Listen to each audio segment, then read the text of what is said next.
আসসালামু আলাইকুম রহমতুল্লাহি ওবরকাতু।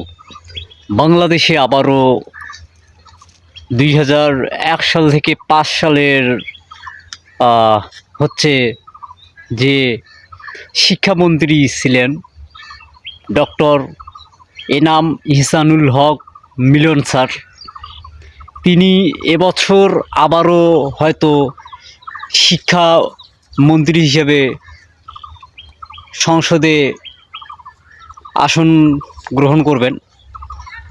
এটা বাংলাদেশের শিক্ষার্থীদের জন্য আর কি খুবই গুরুত্বপূর্ণ হলেও 90 দশকের শিক্ষার্থীরা জানতো যে স্যার আসলে কেমন ছিলেন।